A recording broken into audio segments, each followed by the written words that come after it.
You're listening to The Rolonda Show, and I'm so glad you're sticking with me because we're going to switch gears a bit here now. We are in the midst of Rolonda's kitchen here, and we're rattling the pots and getting some nice vegetables ready and getting ready to have a good old time in Ro's kitchen. And if you want some good recipes, I'm going to try to squeeze them out of this chef. Who knew you could lighten up soul food? I mean, I grew up in the South. Love some good old collard greens. And back in the day, we used to soak them in pork. I mean, it was like, Ma, please.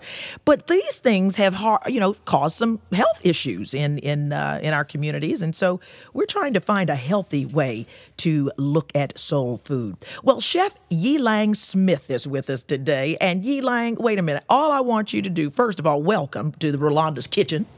Rolonda, thank you so much for having me in your kitchen this morning. Listen, I am excited. Girl, you ready to cook? I'm ready to cook. You are talking my language here. But you've got to tell my listener about the LA Lakers special that is on your menu.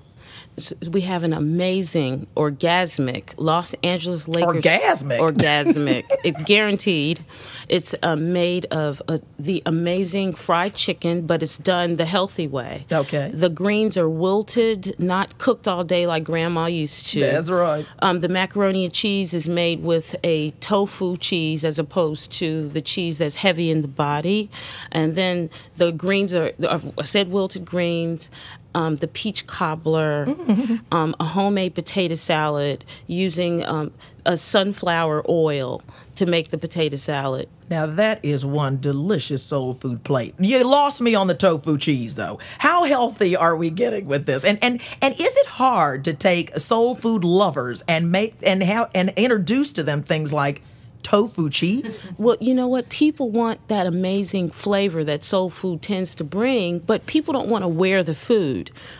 We want to take better care of ourselves. And so I have some techniques that will take us into that dimension. Okay, well, you're going to have to start with the fried chicken because that is my absolute favorite.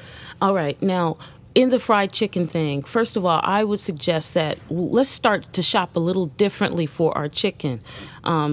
The chicken, there's tons of chicken in the supermarket, and typically it's cheap. But you want to get chicken that's free range. Let's start with the product itself. Start with what the chicken is eating.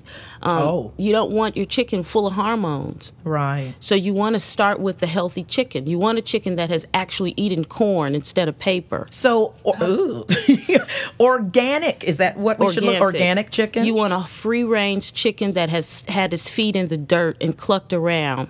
Not somebody that was up in a coop. Yes. Okay. That's all right. So you start with a good chicken. Start with a good chicken. Now some people, I tend to like skin on my chicken. I do too, the crunchy part. But you want to pull skin off sometimes. You don't want all that skin all the time. So I think you should rotate and pull the skin off. Pull the skin off that chicken because you don't need it. But how are you going to get it crunchy?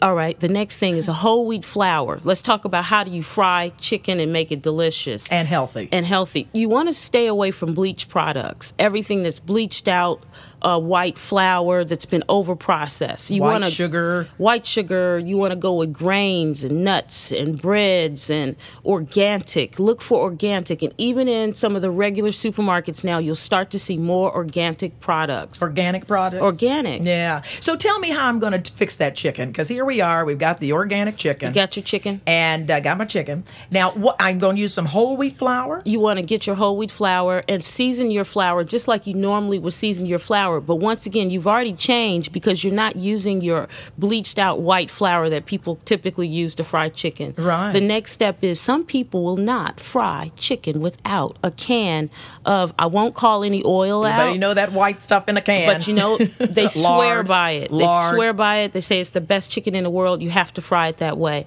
Try something different. Like what? Use that light oil that you've never used before. Like saffron? Let's start with a sunflower oil. That's the one.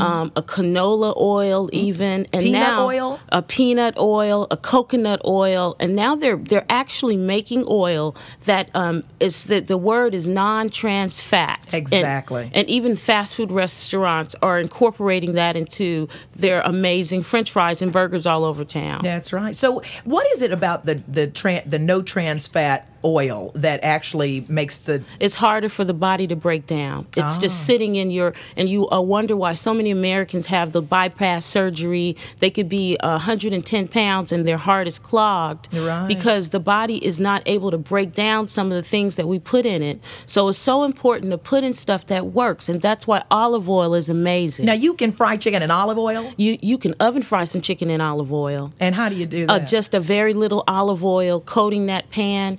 Now, I know everyone has heard of shake and bake. But I helped. So instead of using shake and bake, go back to your whole wheat base that you already have made up and shake your chicken and just slightly glaze that pan and cut your oven on and put that chicken in there and watch a miracle happen. Oh, my goodness. See, that's the thing. I mean, I think part of what makes soul food so wonderful is you get the crunch of the chicken and you get those collard greens just slipping down the back of your tongue. And whoa, so good. Soul food. We're going to keep talking about healthy soul food right after this.